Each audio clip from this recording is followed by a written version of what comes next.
Kebahagiaan itu cukup bagi mereka yang mampu bersyukur dan menerima apa adanya orang-orang yang Tuhan tempatkan di sekitar dia. Tidak mempersoalkan kekurangan, tidak mempersoalkan kelebihan, karena untuk sebuah kelebihan dan kekuranganlah saya dan saudara dipertemukan, suami istri dipertemukan, orang tua dan anak dipertemukan. Dan kemudian orang tidak lagi akan melihat bahwa kekurangan menjadi alasan untuk orang ditinggalkan. Sekali lagi, shalom. Katakanlah Anda seorang sopir bis, bawa bis dari Kupang ke Soe, ada 2 penumpang. Yang satu dia harus pakai balsem supaya dia tidak mabuk. Tapi yang satu kalau cium bau balsem pasti dia mabuk. Lalu mereka 2 bertengkar dan ribut di atas bis. Kalau Anda sopir, apa yang Anda lakukan? Suruh turun. Ya, luar biasa ya. Satu mabuk karena bau balsem, tapi satu kalau tidak karena bau balsem dia mabuk. Dan daripada 2 ribut lebih suruh turun ya. Seandainya kalau kita yang 2 penumpang itu, apakah kita mau diturunkan? Kita mau diturunkan? Tidak ya. Oke. Katakanlah ada satu tukang ojek lewat kita pus sebelah, hampir tabrak kita, lewat beberapa meter tiba-tiba dia jatuh, bruk. Lalu kita bilang apa? Mampus ya. Betul ya? Ya begitu. Ada tukang ojek lewat hampir kena kita, tiba-tiba lewat beberapa meter dia jatuh dan kita bilang mampus. Seandainya kita yang tukang ojek, maukah kita dibilang mampus? Tidak Lalu kenapa suka omong orang mampus? Ya yang penting omong sajalah begitu. Saudara-saudara, ternyata dari 2 contoh ini mengajak saya dan saudara untuk memahami ada tujuan di situ. Ada kenyamanan di situ dan sekaligus juga ada kemanusiaan di situ.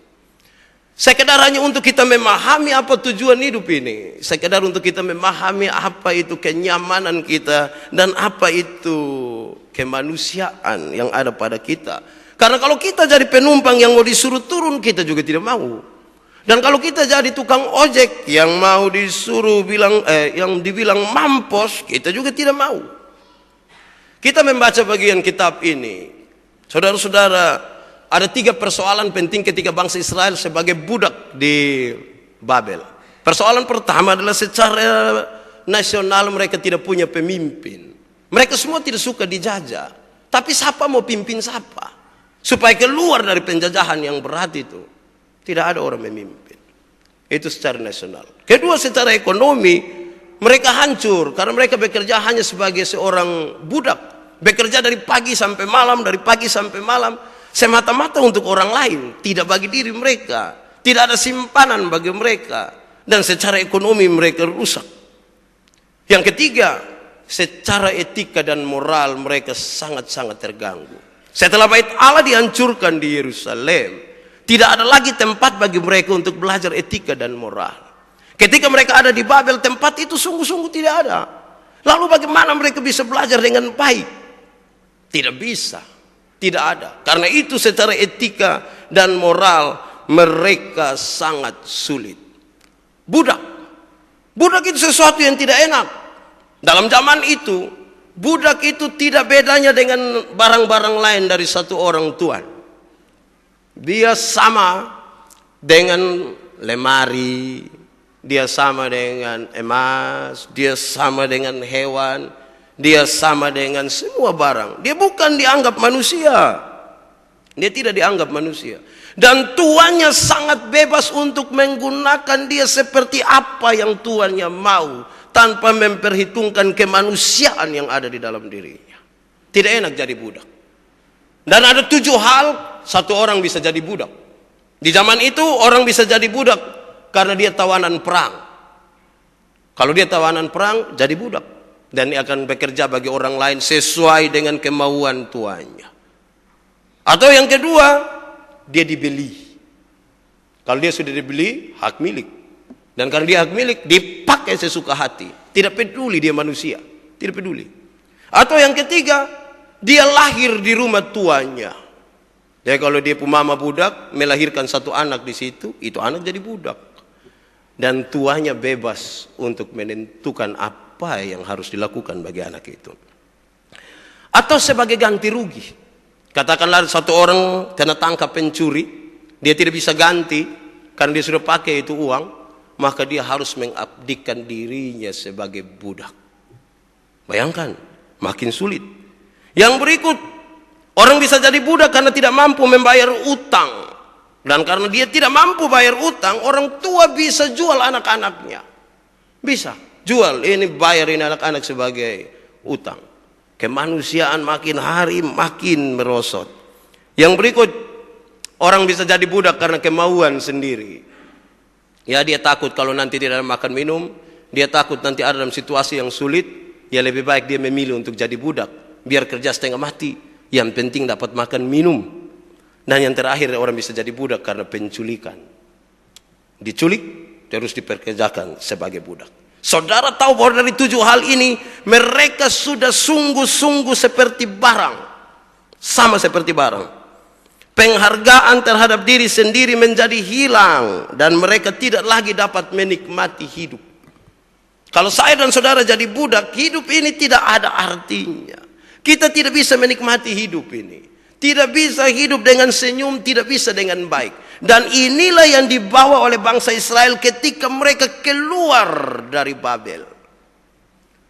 Dari Babel yang sangat berat itu sebagai budak karena mengalami ketidakadilan kemanusiaan. Itu yang membawa mereka dalam sebuah keadaan yang sangat sulit. Sulit sekali. Karena itu para pengajar mau supaya mereka ditolong, membangkitkan kembali gairah kemanusiaan mereka. Mengatakan kepada mereka bahwa kami masih manusia, kamu masih manusia, kita semua masih manusia. Tidak ada yang lebih dari yang lain. Tidak ada yang lebih dari yang lain. Kitab Amsal, kitab Ayub, Pengkhotbah, Kidung Agung, Ester, Rut, Yunus dipakai sebagai kitab-kitab hikmat untuk menolong mereka menemukan kembali diri mereka sebagai ciptaan Allah yang lebih tinggi dari binatang-binatang, yang lebih tinggi dari ciptaan-ciptaan yang lain. Untuk pembacaan ini, Kidung Agung, kadang-kadang kita ragu sekali membaca Kidung Agung. Kita baca dengan ketakutan sekali. Tapi sekali lagi dalam konteks itu saya ingin katakan bahwa Kidung Agung ingin membangkitkan kembali kemanusiaan kita. Bahwa ketika orang semua telah kehilangan penghargaan kepada manusia, bahwa karena pengaruh perbudakan yang sangat berat waktu itu, kata-kata hikmat dianggap tidak dapat lagi mengembalikan itu. Talenta-talenta yang ada pada mereka tidak dapat mengembalikan kemanusiaan. Motivasi-motivasi yang kuat tidak bisa. Peraturan-peraturan yang ketat tidak bisa mengembalikan kemanusiaan. Tapi ada satu hal yang Tuhan taruh pada manusia supaya dibangkitkan lagi kemanusiaannya, yaitu apa? Cinta. Cinta. Anda masih percaya bahwa cinta punya kekuatan? Harusnya Anda percaya. Kenapa? Cinta bisa buat orang senyum sendiri-sendiri. Duduk-duduk dia bilang, saya tidak tahu dia senyum apa. Cinta juga bisa buat orang tidak senyum dan tidak mau makan. Rasa tidak enak. Cinta juga bisa membuat orang mengatakan hal-hal yang tidak jelas. Aku cinta padamu dan bisa langgar lautan api. Sebentar melepuh semua itu. Tidak bisa, tidak mungkin. Saya ingin mengatakan bahwa cinta bisa membuat orang benar-benar menemukan kembali dirinya sebagai manusia. Sebab kalau tidak lagi dia merasa dia manusia itu susah. Saya punya 2 orang sahabat. Dua-dua dari kampung. Padahal dua-dua baku cinta sebenarnya. Suka, dua-dua baku suka. Tapi dua-dua ini sama-sama lugu dan tidak ada yang berani menyatakan cinta. Diam-diam, tapi rasa itu begitu kuat, rindu untuk bertemu dan seterusnya. Mereka sama-sama suka tapi tidak berani katakan. Tapi oleh karena dorongan cinta yang begitu kuat, satu saat mereka mau sama-sama bicara. Duduklah di satu tempat taman anggur. Itu di West apa mereka duduk begitu. Iya. Ini kisah nyata ini. Yang pasti bukan saya lah, begitu. Mereka duduk di pohon anggur itu, di taman anggur itu, dan yang laki-laki mulai bilang begini. Di dunia ini, saya baru bilang di dunia nih kok. Dia bilang begini, di dunia ini yang paling beta cinta, yang paling beta sayang hanya satu saja. Yang nona malu-malu bilang begini, siapa kak? Di dunia ini yang paling beta cinta, yang paling beta sayang satu saja. Terus ya nona bilang, siapa? Ini nyom bilang, Tuhan Yesus.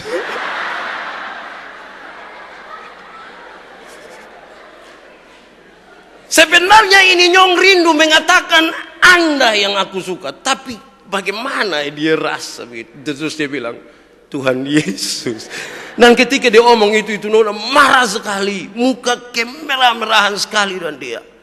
Saya ingin menggambarkan bahwa ternyata cinta itu terlalu kuat untuk menggerakkan naluri kemanusiaan, untuk membangkitkan dan menyadarkan saya dan saudara bahwa kita ini manusia dan tidak pantas satu orang merendahkan seorang dengan yang lain.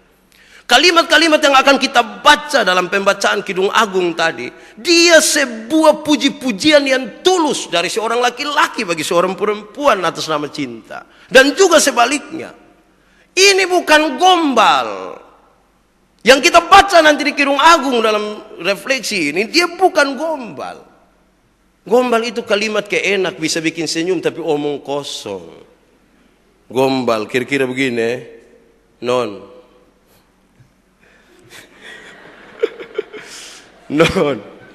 Non tahu kesan deh beda antara nona dan jembatan. Terus itu nona bilang, sonde, oh iya, jembatan tuh bisa buat beta seberang ke sebelah. Tapi kalau nona tuh bikin beta bisa seberang kemana-mana. Terlalu gombal itu Tidak bagus.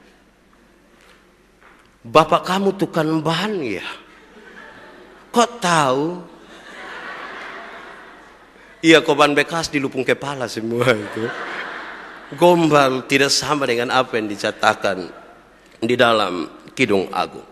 Beberapa catatan ini saya mau ajak kita renungkan bersama bagaimana kekuatan cinta yang Tuhan taruh dalam hidup kita membangkitkan kehidupan kita sebagai manusia dan kita berarti di hadapan manusia dan di hadapan Allah. Yang pertama, kita renungkan baik-baik bahwa kalimat-kalimat kitab suci tadi mengantar saya dan saudara untuk lebih tahu akan diri sendiri. Pengenalan yang baik akan diri sendiri. Ayat 1, 2, dan 3 mengatakan satu hal yang sederhana. Bunga mawar dari Saron aku, bunga bakung di lembah-lembah. Seperti bakung di antara duri-duri, demikian manisku di antara gadis-gadis. Seperti pohon apel di antara pohon-pohon di hutan, demikianlah kekasihku di antara teruna-teruna. Di bawah naungannya aku ingin duduk, buahnya manis bagi langit-langitku. Sebuah kesadaran, dia memperkenalkan dirinya. Mawar itu sesuatu yang harum sekali. Dan Saron itu menyatakan sebuah tempat dataran rendah pantai bagian utara Tel Aviv sekarang.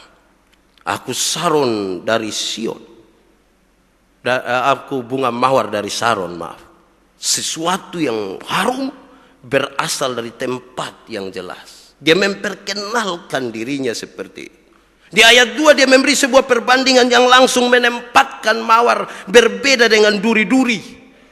Gadis yang dicintainya begitu berbeda dengan yang lain.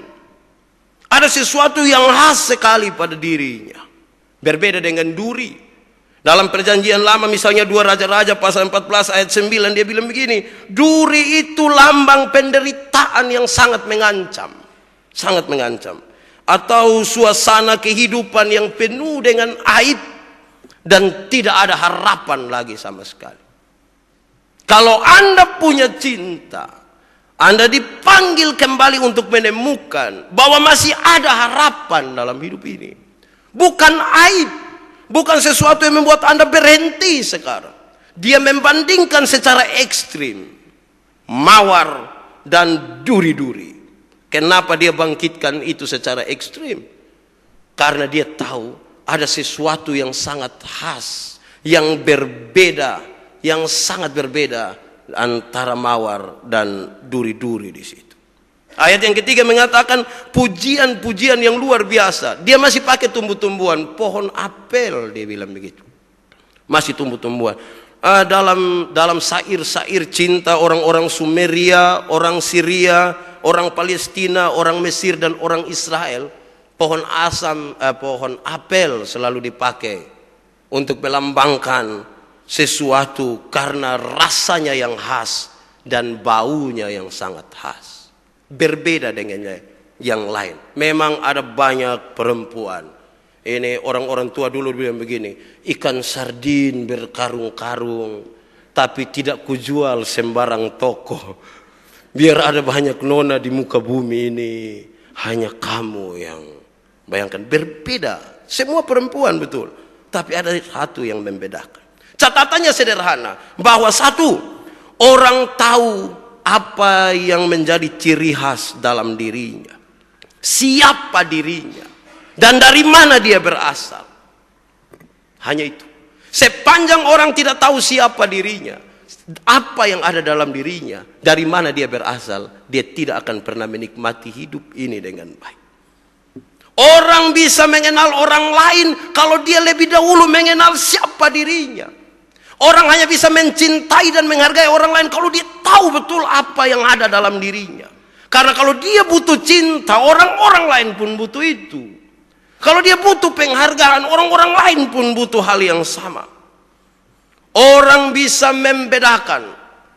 Karena cinta orang bisa membedakan mana mawar dan mana duri. Mana mawar dan mana duri. Tidak lupa diri. Dia tahu siapa diri. Dan ketika orang tahu siapa dirinya, dari mana dia berasal, dia menikmati hidup ini dengan baik. Dia bisa membedakan dengan baik setiap potensi yang ada di dalam dirinya. Kadang-kadang pembedaan yang begitu baik bikin orang makan hati juga. Tapi dia memahami siapa dirinya. Satu anak muda bicara dengan satu peternak domba. Dia bilang ini bapak, dia bilang begini, Bapak pu kambing ini badan bagus-bagus, bapak pu domba badan bagus-bagus ini, dong makan apa? Bap tua bilang begini, yang mana dulu? Yang putih atau yang hitam? Terus ini anak muda bilang, yang putih. Dia bilang kalau yang putih itu makan rumput gajah. Terus yang hitam bapak? Yang hitam juga makan rumput gajah. Sama-sama makan rumput gajah. Oke. Ini domba dong satu hari dong bisa jalan berapa kilo. Ini bab tua bilang, yang mana dulu? Dia bilang sudah, yang hitam sa bapak. Yang hitam jalan 4 kilo satu hari. Terus yang putih? Yang putih juga 4 kilo. Begitu. Dia so agak marah sedikit. Dia tanya ulang. Lalu biasa 1 tahun dong hasilkan bulu berapa kilo? Bab tua bilang, yang mana?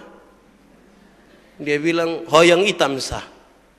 Yang hitam itu 1 tahun dia 10 kilo. Terus yang putih? Yang putih juga 10 kilo. Begitu. Ini anak marah. Bapak, kenapa hanya untuk omong hal yang sama? Bapak harus beda-bedakan mana putih, mana hitam, mana putih, mana hitam. Bapak tua bilang, memang harus begitu Adi. Kenapa? Karena yang putih itu beta punya. Terus yang hitam? Yang hitam juga beta punya. Begitu. Dua-dua dia punya milik. Benar. Dia tahu itu dia punya. Orang lain bisa makan hati di situ. Tapi dia ingin membedakan dengan baik. Walaupun kemudian itu kembali kepada dirinya. Semua menjadi miliknya dalam semua perbedaan yang ada di situ. Bukankah ini yang kemudian membuat kita merasa lebih hidup? Anda punya banyak hal dalam hidup ini yang kalau digerakkan bersama-sama, kita menghargai kemanusiaan itu. Makin hari orang tidak menghargai kemanusiaan karena dia makin tidak mengenal siapa dirinya. Dia bertopeng sekali. Dia menunjukkan sesuatu yang sebenarnya tidak pantas dia lakukan. Tidak pantas dia tunjukkan. Kenapa? Karena dia lupa mengenal siapa dirinya. Cinta membawa Anda untuk mengenal kembali siapa dirinya. Cinta itu Tuhan kasih. Cinta tidak diusahakan. Anda butuh memahami masih punya cinta atau tidak. Cinta itu mau sembunyikan mana juga kelihatan. Dia seperti batok. Mau tahan karena saat leher sebuah gatal nanti terakhir begitu. Tidak bisa disembunyikan. Anda cukup memahami kembali karunia yang Tuhan kasih itu. Dan Anda menikmati hidup ini dengan baik. Kedua, kalimat-kalimat selanjutnya mendorong kita untuk sadar bahwa kita saling membutuhkan.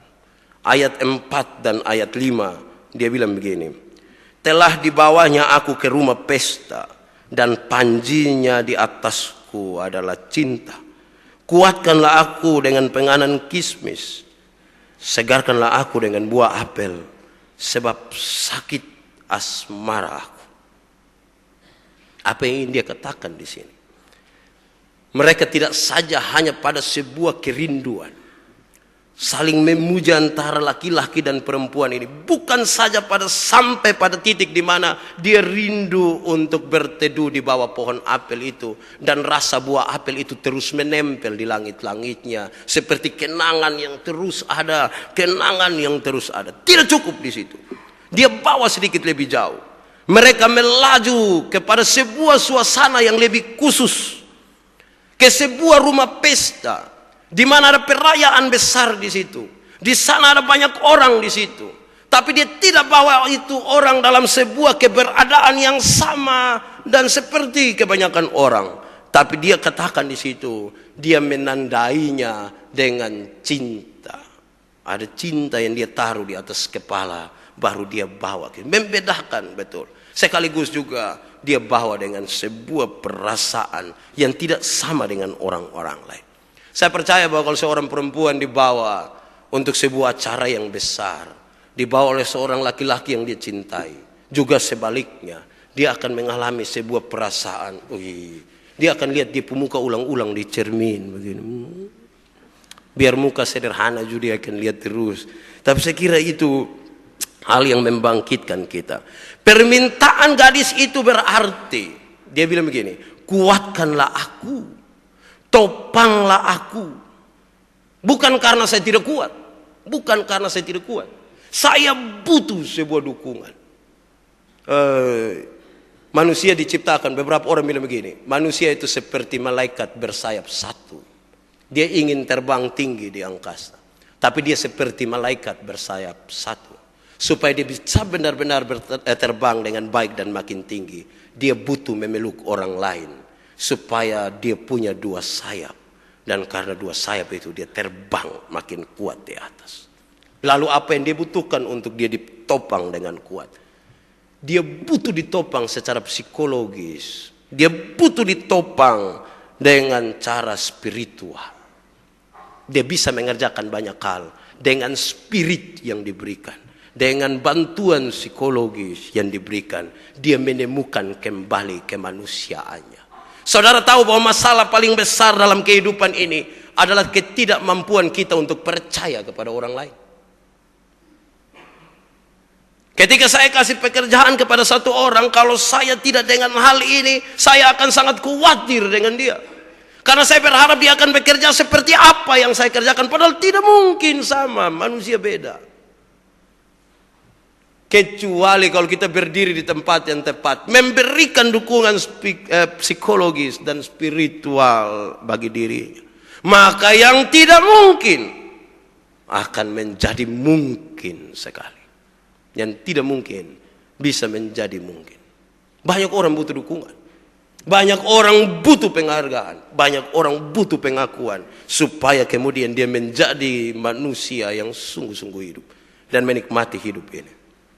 Ada seekor kelinci berdiri dengan sombong di depan dia punya lubang. Terus datang seekor rubah. Ini rubah semua makan ini kelinci.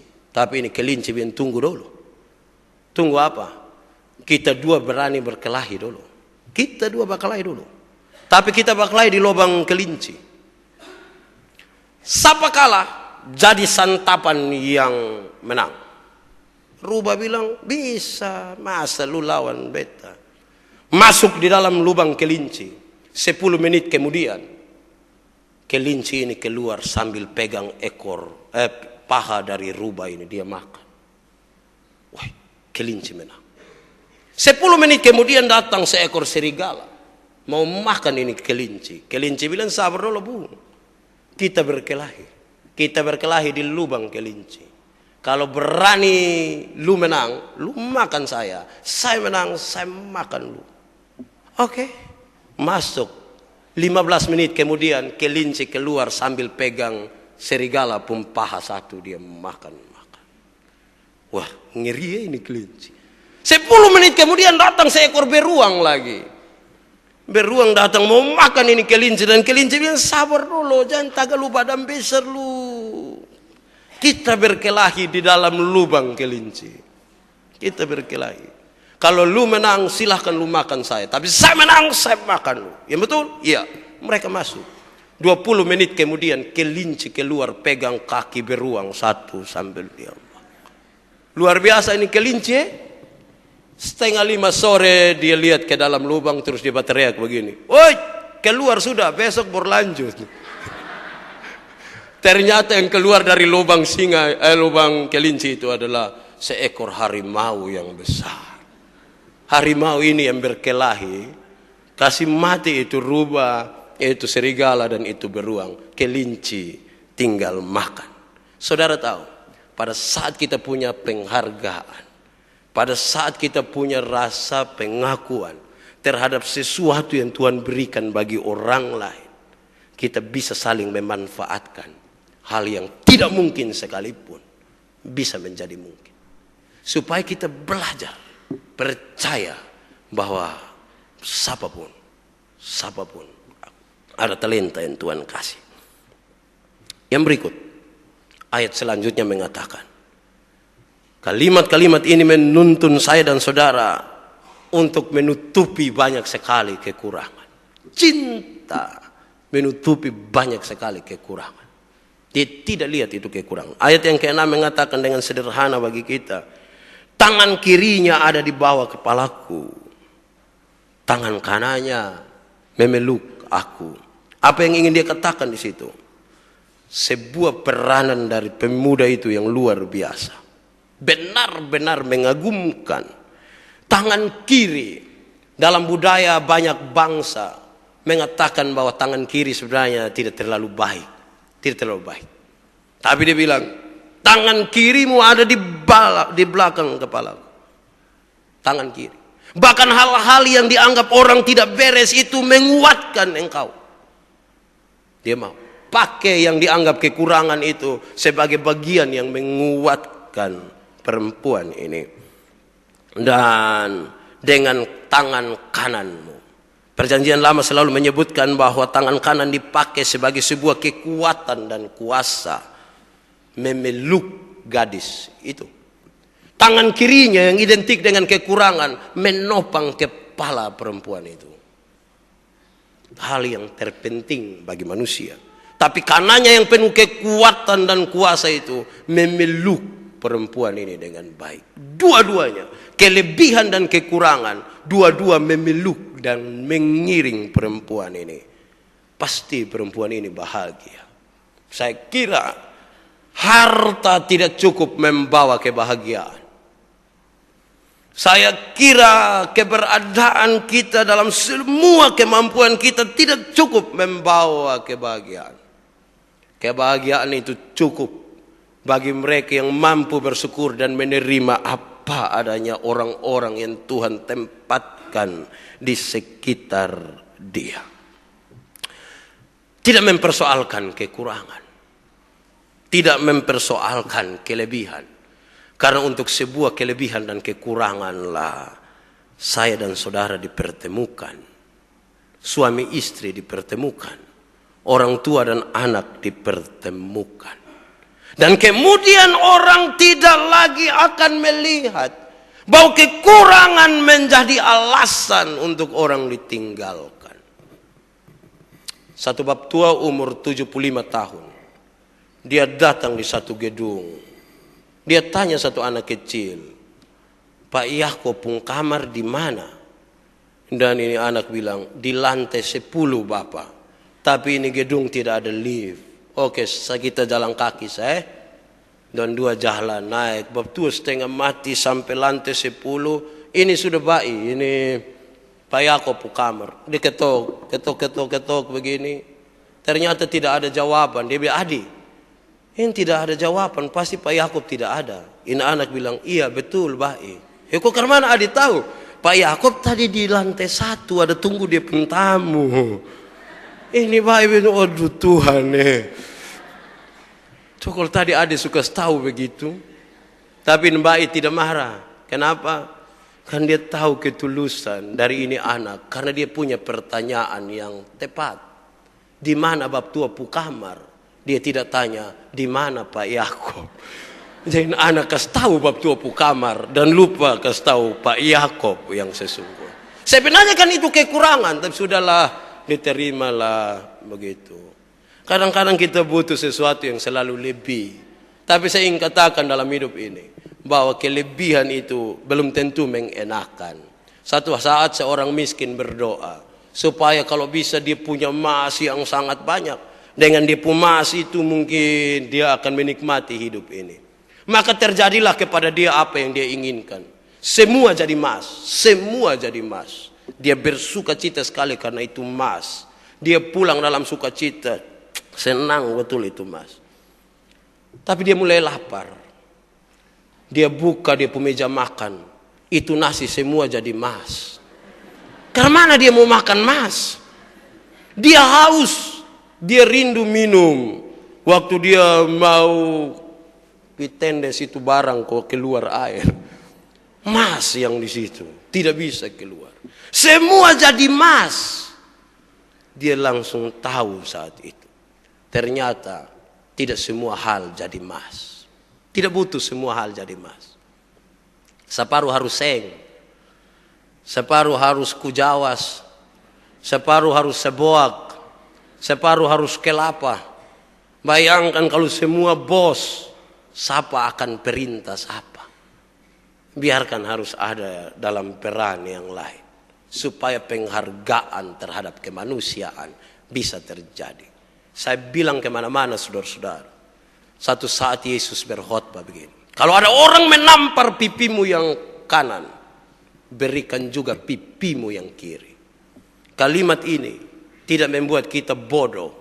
Orang tampil yang ayas di kiri kita bilang tunggu om di kanan. Tidak. Yesus tidak bermaksud begitu. Tapi Yesus mau mengantar orang untuk memahami ini. Kalau ada orang menampar pipimu yang kanan, menampar pipi kanan pasti dengan 2 cara. 1, dengan tangan kiri. Begitu. Kalau tidak percaya coba saling berhadapan dua-dua. Ya. Menampar dengan tangan kiri. Tradisi Yahudi mengatakan tangan kiri hanya boleh dipakai untuk pegang barang haram. Maka kalau orang menampar pipimu yang kanan dengan tangan kirinya, dia mau bilang engkau barang haram. Itu cara pertama. Cara kedua menampar pipi kanan pasti dengan punggung tangan kanan. Gitu. Backhand gitu. Gitu.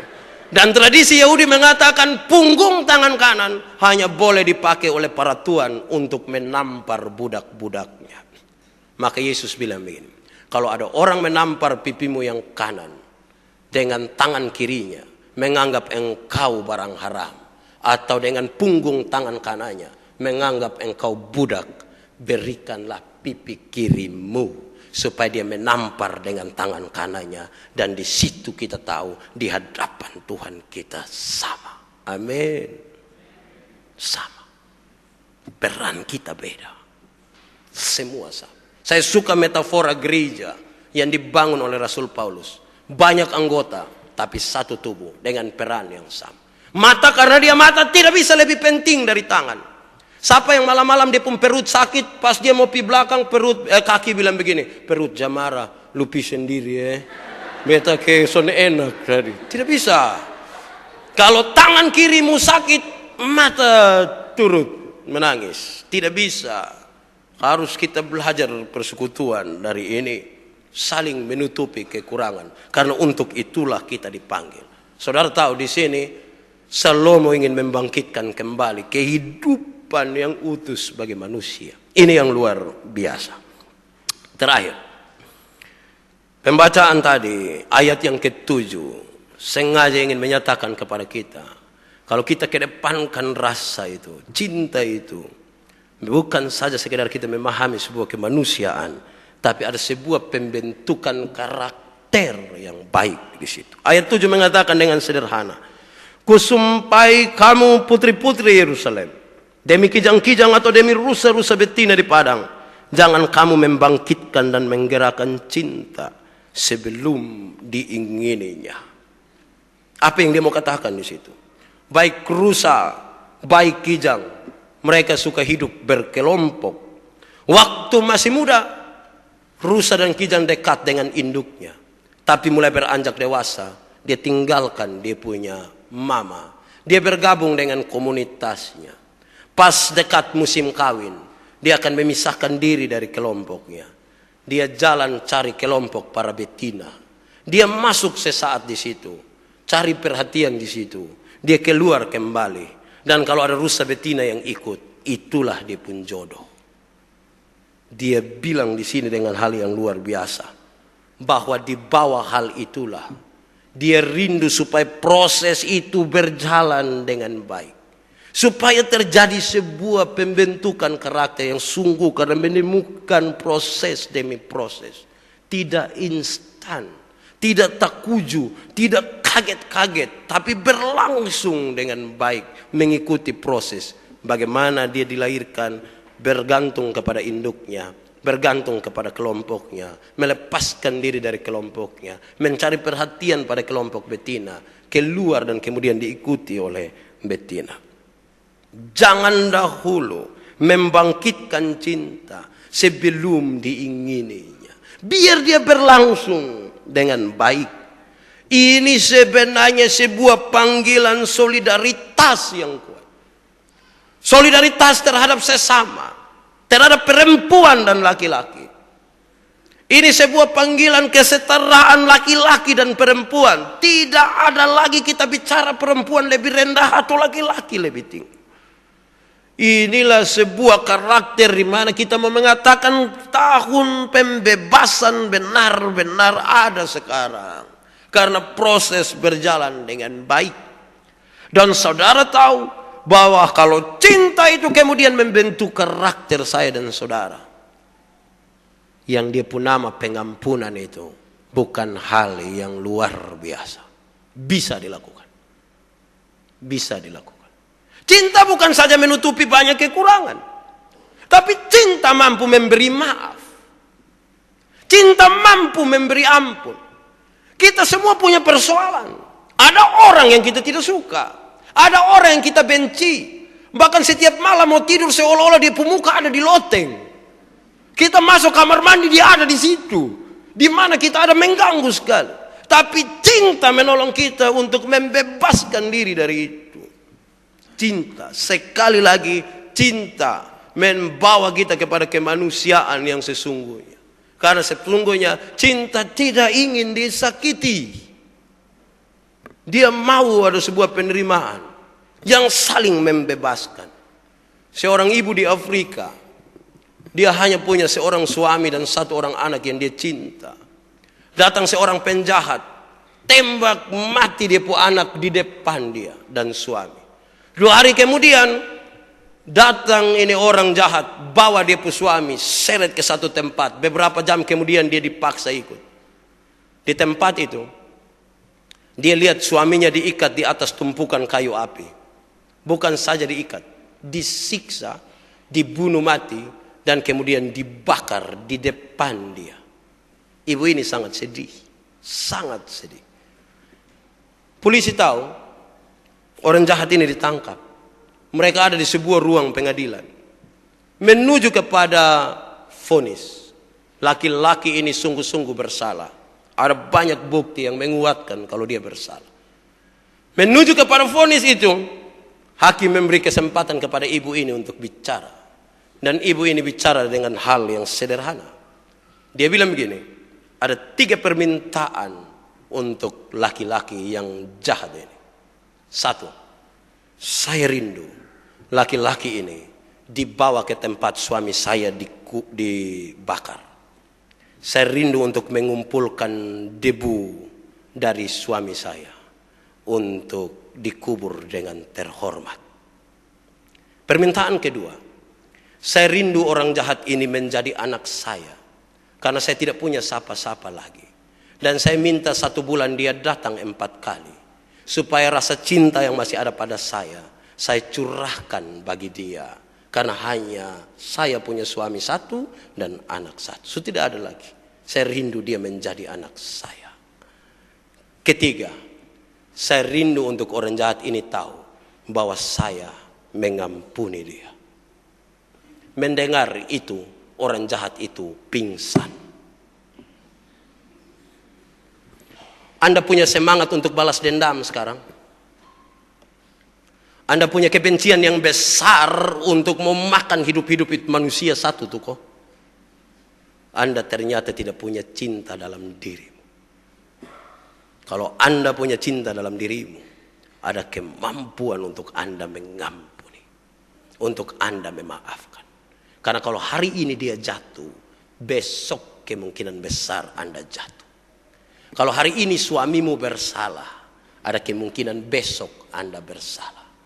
Anda tidak kawin dia pun baik saja, Anda kawin sekaligus dan dia pun tidak baik. Coba masing-masing istri dan suami saling melihat dan goyang-goyang kepala. Mari kita tunduk kepala sekarang. Kita berdoa kepada Tuhan. Kita percaya bahwa apa yang Tuhan kasih kepada kita dalam cinta yang terpatri membangkitkan kita untuk memahami ciptaan, sekaligus juga memahami diri kita sebagai pribadi yang berharga di hadapan Tuhan. Bapa di sorga, di hadapan hadirat-Mu kami angkat hati sekarang. Tuhan tahu siapa kami. Bahwa oleh karena berbagai-bagai hal kami terseret dalam ketidakadilan bagi kemanusiaan. Oleh karena berbagai-bagai hal, ternyata kami tidak mampu lagi menerima perbedaan-perbedaan. Oleh karena berbagai-bagai perhatian, kami lupa bahwa di hadapan Tuhan kami sama satu dengan yang lain. Terima kasih untuk firman Tuhan. Kami percaya bahwa Roh Kudus-Mu lebih dahulu bekerja bagi kami. Kami percaya bahwa sebelum hamba-Mu berkata-kata, Roh Kudus-Mu membawa jemaat-Mu ke sini. Dan hari ini hati kami terbuka. Kepala kami tertunduk, tapi hati kami terangkat di hadapan hadirat. Kami rindu Tuhan jamah, kami rindu Tuhan masuk dan Tuhan isi sesuai dengan yang Tuhan mau. Kami rindu menemukan kembali kemanusiaan itu. Kami rindu, kami menemukan kembali cinta yang Tuhan taruh di dalam hati kami. Supaya dalam cinta pada diri ini kami belajar untuk mengasihi orang lain. Mungkin kami tidak adil bagi suami kami, bagi istri kami, bagi anak-anak kami, bagi orang-orang yang Tuhan tempatkan di tengah-tengah kami. Kami berdoa hari ini, kasih dan cinta-Mu lebih besar dari kesalahan kami. Kami rindu, kami diubahkan Tuhan. Kalau ada banyak hati yang hancur hari ini, Tuhan tahu mereka satu persatu. Tuhan tahu bagaimana Tuhan menjamah mereka. Tuhan tahu bagaimana Tuhan mengubahkan mereka. Biarlah kami belajar bahwa cinta Tuhan taruh dalam hidup ini, supaya kami memahami ciptaan, memahami pencipta, dan hidup menjadi berkat di tengah dunia ini. Terpuji nama Tuhan. Hamba-Mu selesai berkata-kata, tapi hamba percaya Roh Kudus-Mu terus memberi arti firman ini bagi setiap orang yang memberi dirinya bagi pemberitaan ini. Terima kasih. Dalam nama Yesus, firman yang hidup itu kami berdoa. Amin.